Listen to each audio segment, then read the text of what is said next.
Hi, everyone, this is the Encyclopedia Channel. In this episode, we will introduce Dale Carnegie's masterpiece, The Weakness of Human Nature. Since the book was first published in 1936, it has been translated into almost all major languages in the world in decades, with a total sales volume of more than 150 million copies. It is called a miracle in the history of human publishing. However, there are also many critical voices, and The Weakness of Human Nature does not seem to have any profound views.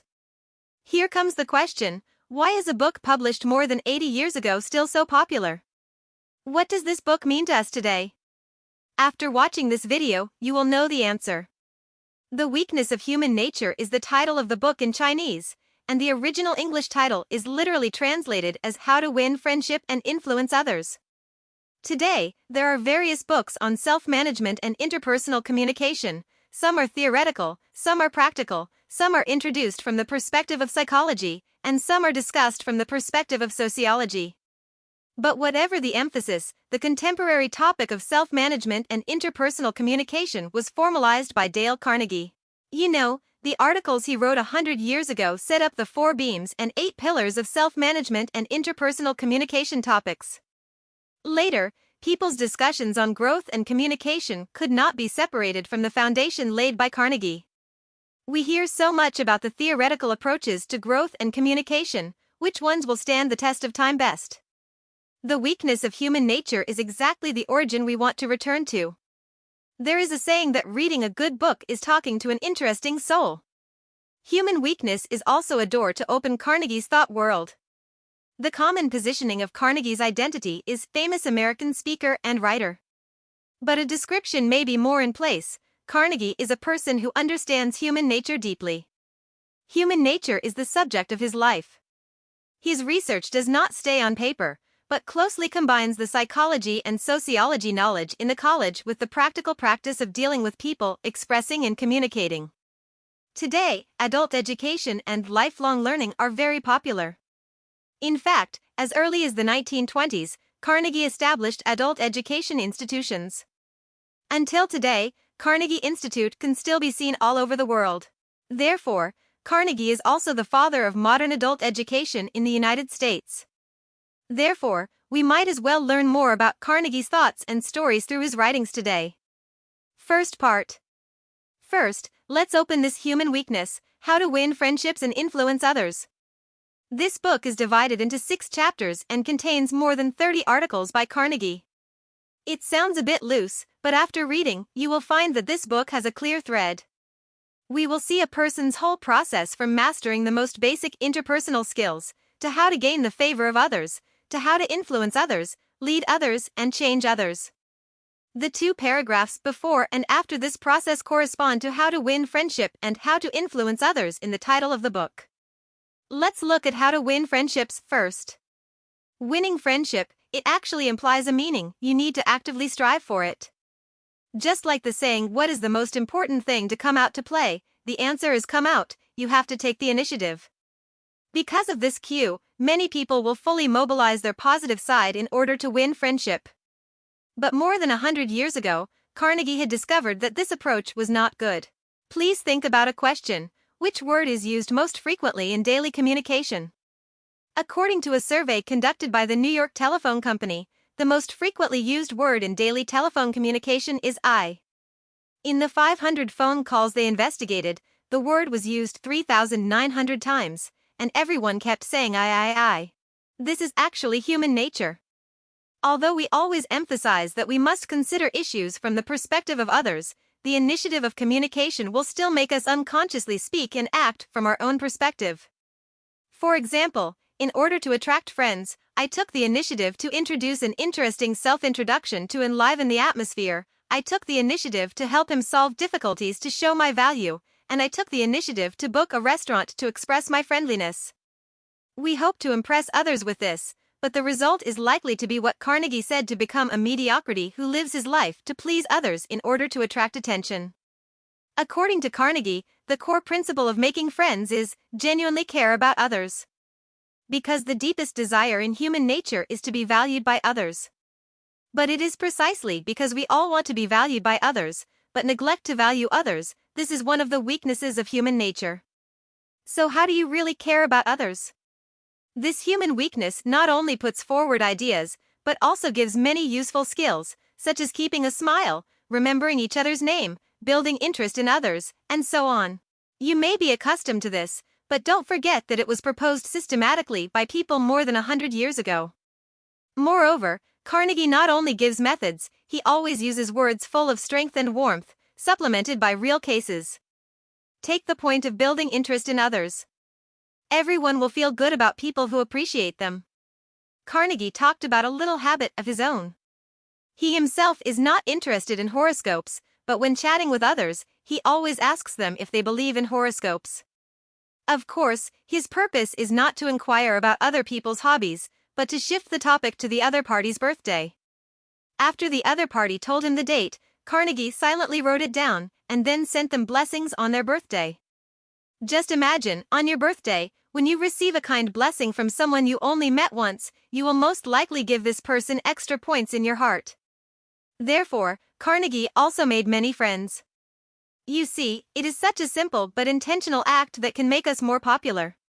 There are many ways to pay attention to others. Many times, in order to express our interest in others, we will talk enthusiastically, but in Carnegie's view, the best attention is actually listening. At a dinner hosted by a New York publisher, Carnegie met a botanist. Before that, Carnegie didn't have much knowledge of botany, so he couldn't communicate with each other in depth. However, after Carnegie left and went home, the botanist tried his best to praise Carnegie to the banquet host, saying that he was very inspiring and that Carnegie was the most interesting and talkative person he had ever met. What did Carnegie do? He just listened attentively to the other party talking about various botanical topics. You see, listening is actually a subtle but powerful way to please, and few people can resist this kind of undivided attention. At the same time, Carnegie reminds us that the concern for others must be based on sincerity. Only with sincerity can the desired result be achieved, otherwise it can only be self-defeating. We will have a similar feeling when we read The Weakness of Human Nature. You can't see the kind of clever expression in the book "Hey, look at my point of view is advanced, look at my example, it's too good, does it impress you?" Reading Carnegie's text is like listening to a friend chatting. The cases he tells are close to our lives, the principles he talks about are concise and clear, and the methods he introduces can be used by ordinary people immediately. We see the hope of change, rather than the huge pressure and gap that is blowing at us. Therefore, although Carnegie's book looks simple, it is very useful in practice. Perhaps this is the charm of sincerity. Just talked about how to win friendship, the core principle given by Carnegie is sincerely care about others. Winning friendship is only the first step in interpersonal communication, and then we need to influence others. Carnegie has a famous saying that professional knowledge only accounts for 15% of a person's success, while the remaining 85% depends on interpersonal relationships. Carnegie believes that interpersonal relationships are very important and can greatly affect a person's career and life. How do we influence others? The commonly used method in daily life is persuasion, either with emotion or with reason. Carnegie himself is very good at speeches, and there is a local mantra in his hometown of Missouri called "Prove it to me." Carnegie, who grew up in this environment, is also accustomed to using his eloquence to influence others, but the result often leads to disputes. In the end, even if the two sides did not get angry, they at least reserved their opinions and broke up unhappy. The learned Carnegie concluded that as long as there is an argument, there will never be a winner. Persuasion is not a good way to influence others. What is a better way? Carnegie likes this sentence very much. Behavior is rooted in the fundamental desires of human beings. Whether in business, politics, family, or school, the first way to persuade others is to arouse their strong desires. The book introduces a case of Andrew Carnegie, the American steel magnate. He has two nephews who are studying at Yale University. They always excused that they were too busy studying, not only never took the initiative to write letters to their families, but even ignored letters from their mothers. Their mother was devastated by this. After Andrew Carnegie learned about it, he bet $100, saying that he had a way to get the two children to answer the letter, and he would never take the initiative to answer the letter. Someone was curious and bet with him. So Andrew Carnegie wrote a letter to the children that was full of gossip, except for a casual mention in the postscript that he had enclosed $5. However, when he sent the letter, he deliberately forgot to put the banknotes. Sure enough, the children replied quickly, thanking dear Uncle Andrew respectfully at the beginning of the letter. I don't tell you what follows. We often say leadership. What is leadership? Does high rank, great power, and abundant resources equal strong leadership? Not really. Leadership is a kind of influence, which is the ability to mobilize people to do a good job together. In other words, when it comes to leadership issues, the core is not power, but something specific. Therefore, next time when we want to influence and lead others, please don't speak rashly, chattering about how strong you are and what you can accomplish if you follow me. Human nature is afraid of being bound and oppressed, and we hope to have autonomy and the right to choose. Therefore, before influencing others, you should first ask yourself how can you make him relate to the thing that needs to be done. How to get the other party to do this spontaneously. But in many cases, there is a long path between the other party's position, situation, and what you want him to do, which cannot be accomplished with a hint or a sentence of inspiration. How should we influence and motivate him at this time? The book mentions a set of methods called Socrates' Secret. The essence of the method can be summed up in one sentence. From the very beginning, try to let the other party say yes and don't give him a chance to say no. Let's take an example from the book. There is a man named Eddie who likes hunting with bows and arrows very much, but the bow and arrow equipment is expensive. Once Eddie called a store and wanted to rent a set of equipment, but the phone didn't talk. In a few words, he actually spent a lot of money to buy equipment and accessories. By the time he realized this, the money had already been paid. How did it happen? Eddie recalled the scene at that time. The voice on the other end of the phone was polite. When the clerk heard that Mr. Eddie wanted to rent bows and arrows, he first apologized and said that the wear and tear of the rental equipment was too high for them to afford, so they no longer rented out. Then he asked Eddie if he had rented it before. Eddie replied, yes, several years ago. The clerk asked, the price at that time was about $25 to $30. Eddie responded again, yes. The clerk asked Eddie again if he wanted to save money. Eddie replied, of course it is. The clerk then explained that they were having a discount in the store. A bow and arrow set cost only $34.95, including all accessories, which was only $4.09 more than renting. 15 cents. The clerk also said that he no longer does the leasing business because the price difference is too small. Eddie felt that what the clerk said made sense.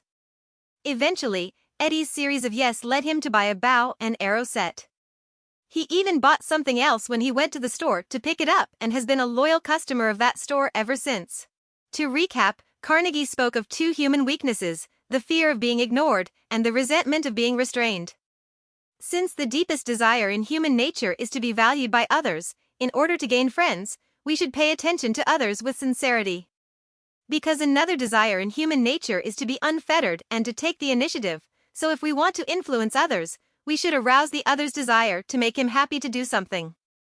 A good way to do this is to gently and continually ask questions for which the answer is only one word, yes.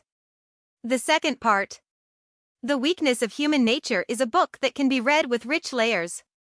Some people say that those who have experienced setbacks and wind and rain can better read the feeling. How did such a book come about? Why was this book so popular after it was published? We try to change the way of reading, step into the author's life story, step into that special era, and re-understand this weakness of human nature. Before you open the book, the first thing you see is a photo of Carnegie on the cover. If you look closely, you will find that he has a pair of big ears. In 1888, Carnegie was born in a poor farmer's family in Missouri, USA. Due to malnutrition, he was very thin. Since then, a pair of big ears have been in stark contrast to his thin body. Carnegie, like many ordinary boys, was mischievous and liked to play pranks, and was almost expelled from school several times. Because the family was relatively poor, when Carnegie grew up a little, he began to help the family with a lot of farm work. Every morning, he rode into the city to go to school. After school, he hurried home on horseback, milking cows, pruning trees, and picking up leftovers to feed the pigs. Still, Carnegie has been optimistic. His mother was a cheerful and indomitable woman. Once the river flooded and the crops on the farm were washed away. But the mother was very calm, humming and tidying up the farm little by little. Moreover, she doesn't mind her son's naughty personality, and has always encouraged him to study hard, hoping that he will become a missionary or teacher in the future. If we zoom out and take a bird's-eye view of Carnegie's teenage years, there is a term in history books that sums it up as the Gilded Age. This term comes from Mark Twain's novel, and later people used it to describe the history of the rapid development of American wealth in the 30 years from 1870 to 1900. Over the past 30 years, millions of immigrants from Europe have come to the United States. The large-scale labor force has accelerated the process of industrialization in the United States. Railways, factories, and mining have all developed rapidly. Carnegie spent his youth in Missouri. If you open a map of the United States, you will see that Missouri is roughly in the middle of the United States.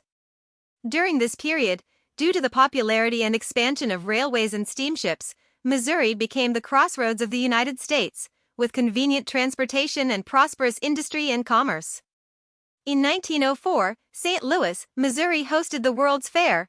The same year St. Louis hosted the third modern Olympic Games, the first in the United States. 2 years later, Carnegie graduated from middle school and began to study in colleges and universities. In the year he entered college, he took part in a speech contest with the theme Memories of Childhood and won the prize in one fell swoop. This victory became the key to his life. After another 2 years, Carnegie graduated. His first job was sales, and his grades were not bad. But he quickly gave up the job and moved out of Missouri to travel across the United States. He studied acting and hoped to become an actor, but found that the income of a young actor was too little. He thought that he was gifted in speech since he was a child, and his previous experience in sales also proved that he had the ability to cash in on eloquence, so he decided to try to teach people to speak. This time, Carnegie found the right track. Just when his career was gradually improving, World War I broke out. He served a year and a half in the U.S. Army. This experience enriched his life experience. After returning to China, he continued his past work and was able to start publishing his past articles and teaching materials. But a few years later, the high-spirited American society suffered a heavy blow. The economic crisis in 1929, the real estate bubble triggered a chain reaction. Both the financial industry and the real economy were devastated, and the people's confidence in life suddenly fell to freezing point. In this context, a work by Carnegie came out, which is The Weakness of Human Nature we read today. His original intention of writing this book was just to use it as a teaching material, but in order to complete it, Carnegie worked hard. He studied various psychological works, browsed countless magazine articles, and personally interviewed President Roosevelt and others. A lot of successful people. During the economic crisis, the publication of this book is like lighting a torch and reinvigorating the confidence of many Americans. Why is The Weakness of Human Nature so popular? Carnegie wrote many famous quotes that are widely circulated, but perhaps the most widely circulated is this sentence: "Believe in your success and you will be successful." The New York Times once commented that, apart from the Statue of Liberty, Carnegie is a symbol of the United States. Carnegie's personal experience is actually a true portrayal of the United States at that time and that generation of Americans. Carnegie's family background was ordinary, but he was born just in time for the climax of the Gilded Age in the United States. He participated in World War I and experienced a major economic crisis. However, in general, the United States in the late 19th and early 20th centuries was undergoing an unprecedented with the rapid development of China. The main tone of society is high, and the spirit of the Americans is also inspiring. Americans of that generation dared to try and make mistakes, and dared to chase their dreams. Their life credo was that hard work will pay off. Such a society is in need of a work like The Weakness of Human Nature, which has ideas, cases, methods, power, and well-known sentences, providing a booster system and shock absorption for the people to pursue their dreams and overcome difficulties. Device. Even today, The Weakness of Human Nature is still a book that can ignite people's enthusiasm and hope, thus creating the miracle of the publication of this book. The third part. Carnegie published more than 10 works in his life. Except the weakness of human nature, there are many far-reaching ideas and simple and easy-to-use methods in other works, which still inspire us today. Moreover, Carnegie runs through his insight into human nature in all his works. For example, Carnegie's other masterpiece, How to Overcome Worry and Create a Life. This work was published in 1948, and some publishers added a title, The Merit of Human Nature, to it.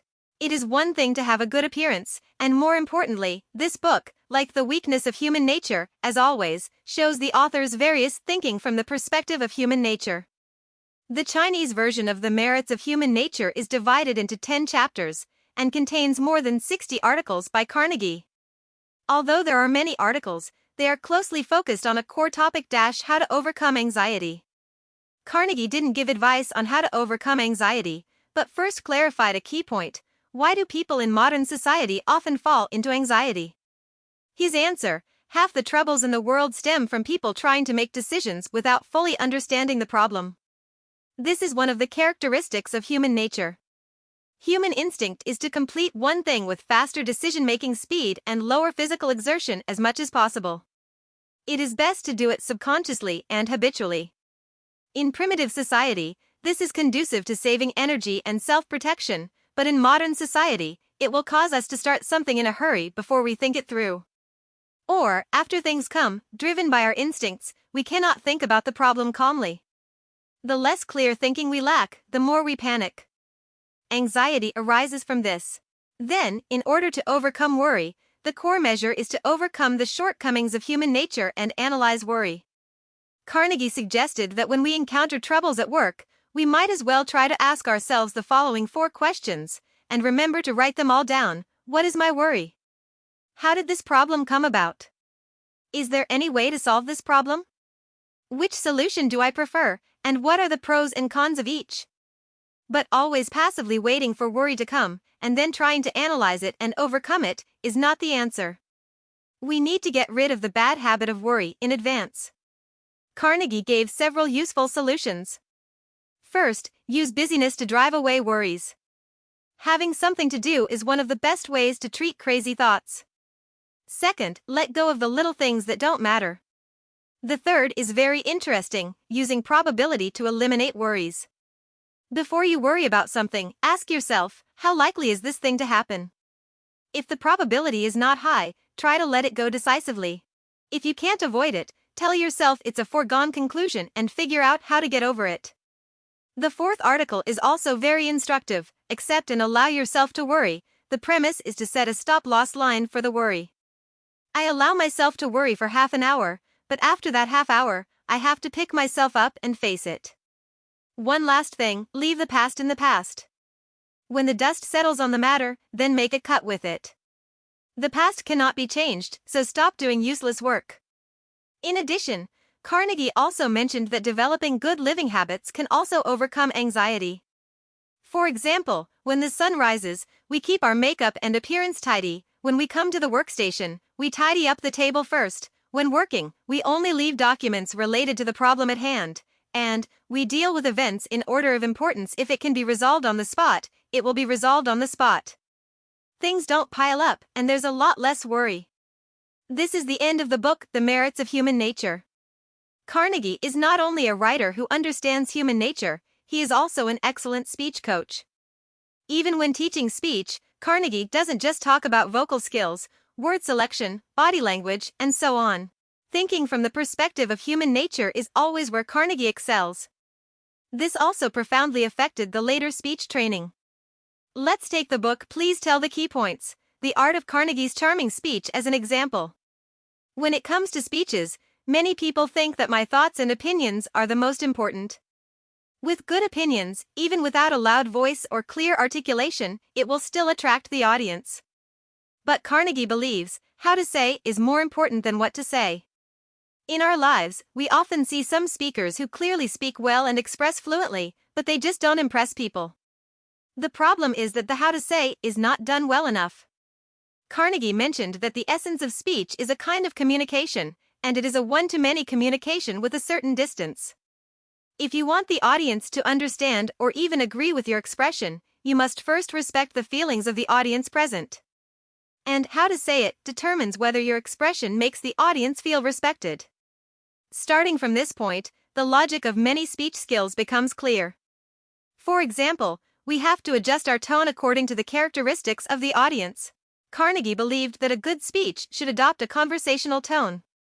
Please note that conversational tone is not just a matter of pronunciation and intonation, but is also closely related to the selection of case materials, the expression of the expression, and the degree of slack in the narration. Assuming that the audience of your speech is community residents, then you need to find the intimacy of chatting with neighbors and talk about the community environment and family relationship topics that they care about. If you are speaking to sales professionals, you must find a kind of peer share their sense of communication and talk about their pressure from business indicators, market environment, and family life. In short, there will not be much difference between an excellent speaker and an ordinary speaker in terms of what to say. The gap lies in your series of telling methods, whether you can make the listeners feel that this is an equal, natural, and interesting speech exchange. But to speak as naturally as in everyday conversation, it takes practice. Carnegie reminded us that many people who practice speaking are prone to fall into a misunderstanding, which is to imitate others. Although imitation allows some people to quickly replicate a set of presentation skills, it violates the basic principles of communication. We try to ask ourselves, would you rather go to a concert or a speech? There is a high probability that you will not choose a speech. The so-called speeches we see now always have a stereotyped feeling. Some people suffer from embarrassment when they see the speakers on the stage playing big names. This is largely due to the fact that many people are still accustomed to using the imitation method to train their speeches. Carnegie believes that an excellent speech must have good communication, be sincere, speak naturally, and integrate one's personality and characteristics into one's speech.